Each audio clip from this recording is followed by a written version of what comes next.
Nessa edição do WW, vamos falar também da visita de Javier Milei ao Brasil e do novo governo de Keir Starmer no Reino Unido.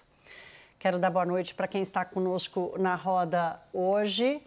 Começo pelo Cristiano Noronha, que é cientista político e vice-presidente da Arco Advice. Cristiano, que bom tê-lo aqui. Faz tempo que você não vinha. Boa noite. Boa noite, Thaís. Um prazer estar aqui com vocês. Que bom. Nosso Daniel Hittner lá de Brasília e o Vitor Irajá aqui de novo com a gente no WW. Bem-vindo, meu querido. Obrigado, Thaís. Então vamos lá, vamos começar. A Procuradoria-Geral da República não deve se posicionar sobre o indiciamento do ex-presidente Jair Bolsonaro no caso das joias sauditas até antes das eleições de outubro. Vamos ver na reportagem de Luciana Amaral. O procurador-geral Paulo Gonet quer evitar que uma acusação contra Bolsonaro interfira nas eleições municipais, que devem ser marcadas pela polarização entre candidatos apoiados por Bolsonaro e por Lula. Embora minimizem os riscos ao capital político de Bolsonaro, aliados do ex-presidente admitem que o indiciamento causa constrangimento e dá munição para adversários. A Polícia Federal concluiu que o ex-presidente cometeu os crimes de peculato, lavagem de dinheiro e associação criminosa ao atuar para desviar joias recebidas de presente enquanto estava na presidência da República. A avaliação é de que esse caso tem um maior potencial de estrago do que as demais acusações que recaem contra Bolsonaro. Isso porque o crime de roubo de bem público é de fácil entendimento e toca justamente no discurso anticorrupção usado por ele para atacar adversários. Entre membros do governo, o indiciamento do ex-presidente é tratado com cautela para evitar indícios de politização nas investigações. Aliados de Lula, no entanto, preparam uma ofensiva para usar os indiciamentos de Bolsonaro como arma durante as eleições em municípios polarizados. Segundo pesquisa Datafolha divulgada nesta sexta-feira e feita antes do indiciamento de Bolsonaro, a principal capital do país tem uma disputa acirrada entre os candidatos apoiados pelo atual presidente e pelo ex-mandatário. Ricardo Nunes, do MDB, que tenta reeleição, é o favorito para 24% dos eleitores. O vice da chapa, Ricardo Melo, foi indicado por Bolsonaro. Guilherme Boulos, do PSOL, que tem o apoio do PT, aparece logo atrás com 23%. Já no Rio de Janeiro, o cenário é diferente. Eduardo Paes, do PSD e apoiado por Lula, tem 53% das intenções de voto. Alexandre Ramagem, do PL, escolhido por Bolsonaro para a disputa, está apenas em terceiro lugar, com 7%. Vamos lá, vamos começar a nossa roda de análise. Então, Cristiano, começo com você. A Luciana Amaral, na reportagem, ela fala em constrangimento. Não exatamente afetar o apoio ou influenciar no apoio de Bolsonaro nas candidaturas, mas que algum constrangimento vai acontecer nas lideranças no Brasil. Como é que você está vendo isso? Bom, Thaís, em primeiro lugar, boa noite. É importante, sim, Thaís, avaliar essa questão do constrangimento, porque, obviamente, que isso vai ser abordado pelos adversários do candidato apoiado pelo ex-presidente Jair Bolsonaro. E o candidato apoiado por ele vai ter que responder, vai ter que dizer. Agora, o que é muito importante observar é, em primeiro lugar, o seguinte: o ex-presidente Jair Bolsonaro ele ainda permanece com um capital político muito expressivo. Vale dizer que essa questão das joias, por exemplo, que é de fácil compreensão do eleitorado, mas tudo isso já foi muito abordado, isso já foi muito tratado pela imprensa, e a gente continua percebendo que alguns institutos, inclusive, em simulações para voto para presidente da República, inclusive mostram o ex-presidente Jair Bolsonaro liderando as pesquisas. Então isso deve ter um efeito limitado. Então o prestígio do ex-presidente Jair Bolsonaro ele ainda continua muito alto. O segundo ponto, Thaís, que merece ser observado é a questão dos recursos do PL.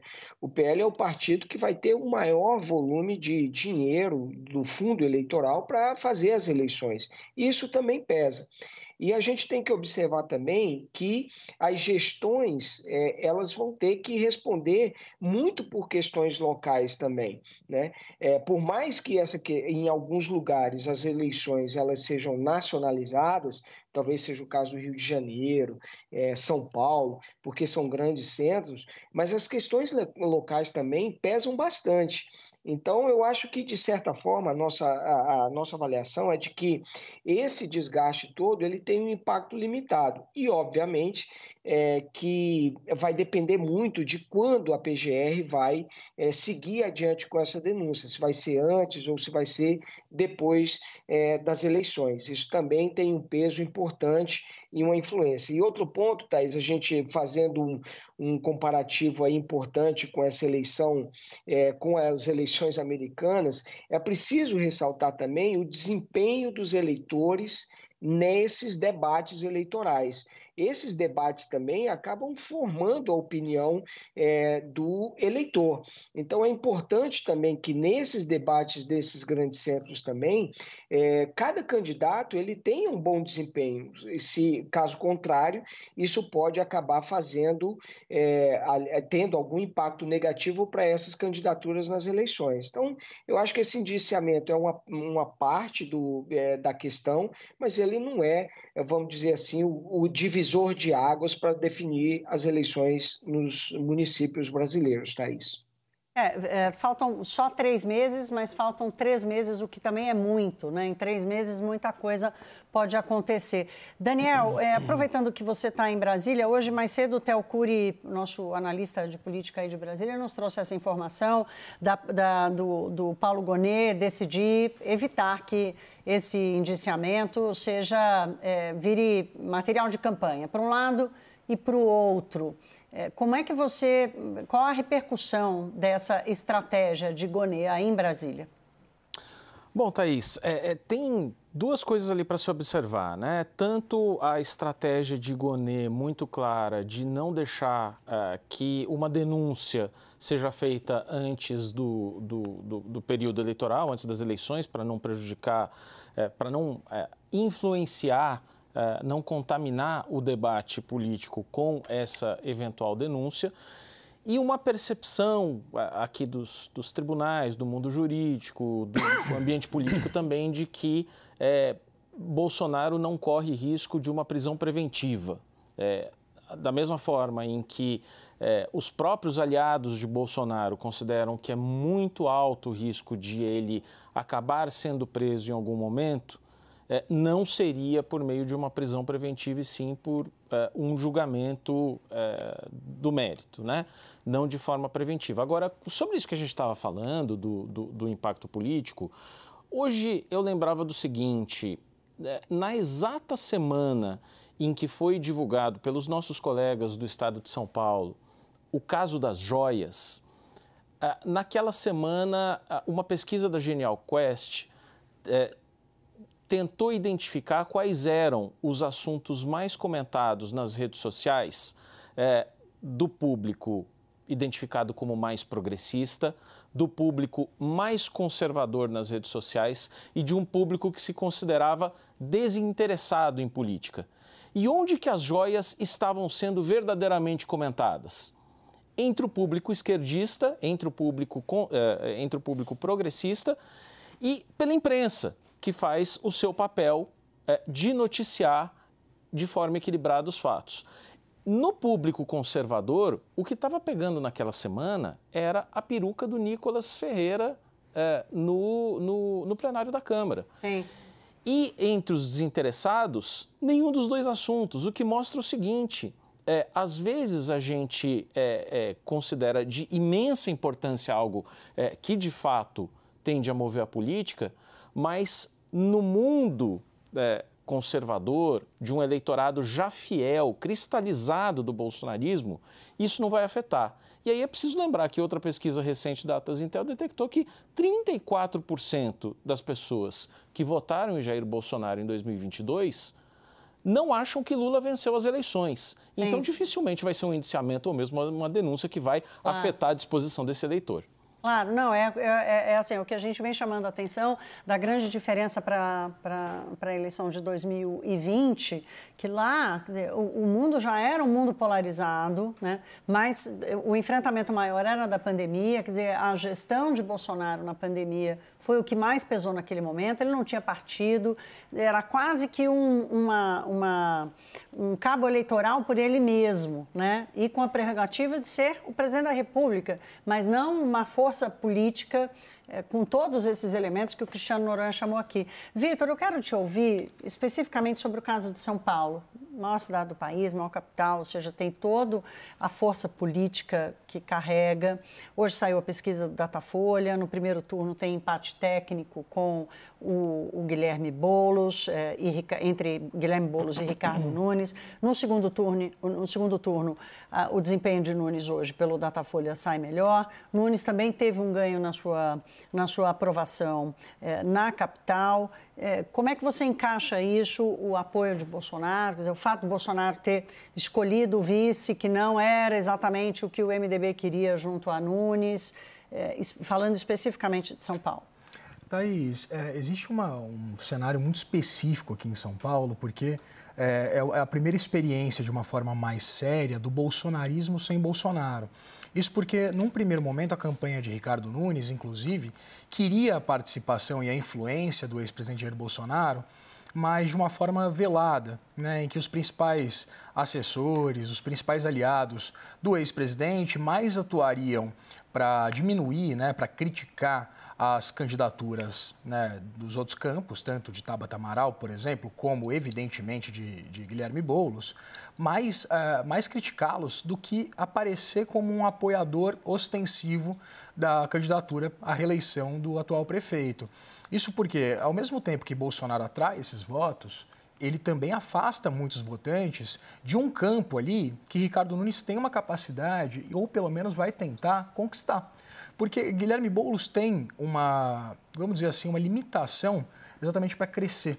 Porque ele realmente, né, já tem consolidada a votação por parte dos eleitores de esquerda, mas Ricardo Nunes ele consegue ampliar esse flanco e ter eleitores que, né, tangem ali tanto do centro até a extrema-direita com o apoio do ex-presidente Jair Bolsonaro. Então, realmente, esse é o cenário colocado hoje, só que esse cenário, inclusive, muda a partir desse pedido, né, quase uma demanda ali por parte do ex-presidente Jair Bolsonaro de indicar o coronel Melo Araújo, que, de fato, não era ali o desejo do MDB ou do próprio prefeito, né, queria alguém mais moderado, que conseguisse, inclusive, contemplar mais alianças partidárias, né, e conseguir ter um diálogo maior, inclusive, com a Assembleia Legislativa, por exemplo. Mas o Ricardo Nunes se sentiu pressionado e ele cede exatamente a essa pressão de Bolsonaro e abre essa possibilidade. Por outro lado, Thaís, enquanto a gente tem essa influência, essa divisão muito clara aqui em São Paulo, no Rio de Janeiro, por exemplo, existe um outro fenômeno, que é, de verdade, um prefeito que conseguiu fugir dessa polarização. Exato. Que é Eduardo correndo Paes. Por ele mesmo, né? Eduardo Paes, que tem chance de vencer, inclusive no primeiro turno, pesquisa dá 53% para ele das intenções de voto, ou seja, ele tem ali a chance de vencer no primeiro turno.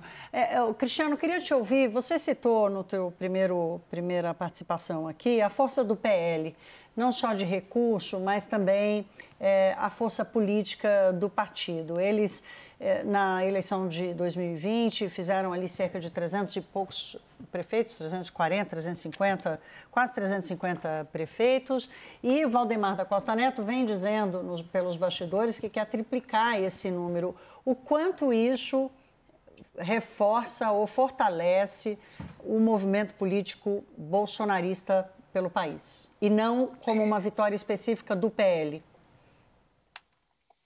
Olha, Thaís, é importante ressaltar o seguinte: existe uma correlação muito forte entre eleição de deputado e eleição de prefeito, né?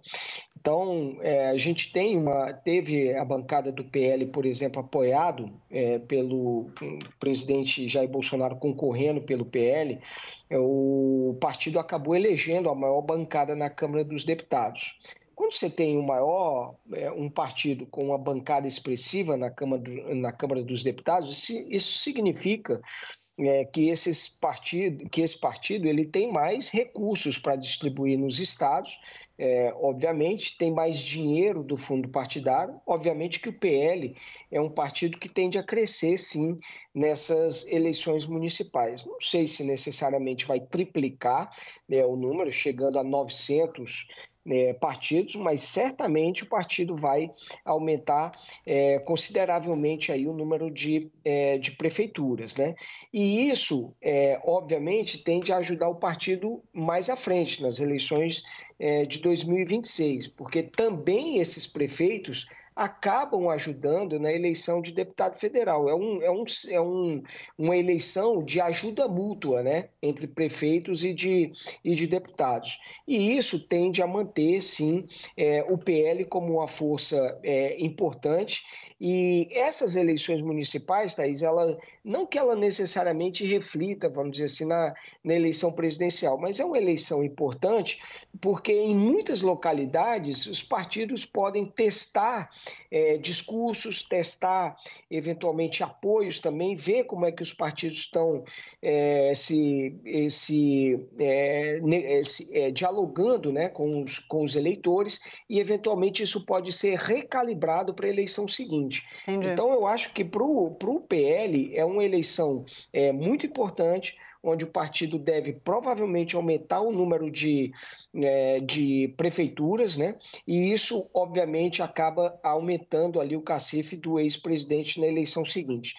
Muito provavelmente Bolsonaro não vai reverter essa condição de inelegibilidade, mas isso deve reforçar o prestígio dele interno dentro do PL, inclusive para apontar quem que será o partido, quem que será o nome para disputar pelo partido a presidência da República. Em 2026. Daniel, a gente tem 2 minutinhos, meu caro. Fechamos com você e abrimos com você, Vitor, no próximo bloco.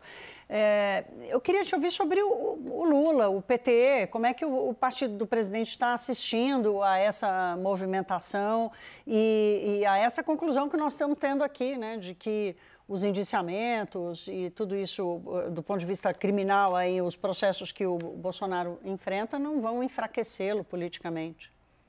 Engraçado, Thaís, só para complementar o que o Cristiano vinha dizendo, né? É engraçado que quando a gente vai consultar os partidos aqui, é verdade que o PL está com essa projeção de fazer 1000 prefeitos nessas eleições, né? Porque aí quando você vai ali no Republicanos, no União Brasil, no PT, no MDB, a soma de quanto eles projetam, olha, precisava de 20 mil municípios, viu, para fazer todos os prefeitos que cada partido individualmente projeta ganhar. Agora, de fato, para o governo, é ótimo que num momento de desgaste, principalmente na frente econômica, o noticiário se desvie, o foco das atenções se desvie para uma pauta negativa para Jair Bolsonaro e para o bolsonarismo.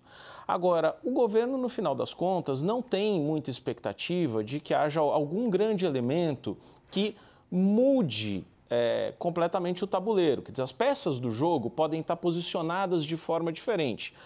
Podem estar posicionadas mais favoravelmente ao governo, mais favoravelmente à oposição ao bolsonarismo em determinado momento. Mas o tabuleiro está aí e vai continuar. Então, mesmo na pior situação para Jair Bolsonaro, que é da sua própria prisão, o PL, por exemplo, tem uma avaliação de que isso apenas, como consequência política, catapultaria seus candidatos para as eleições de 2026. Jair Bolsonaro muito dificilmente vai ser preso antes das eleições agora deste ano, né? Isso aconteceria de forma preventiva e não está no radar. Em 2026 não pode se descartar que ele esteja preso. Agora, isso pode, o paradoxo é que isso pode se voltar contra o governo e a favor do PL e do bolsonarismo na forma de um avanço ali, principalmente no parlamento, nas eleições legislativas.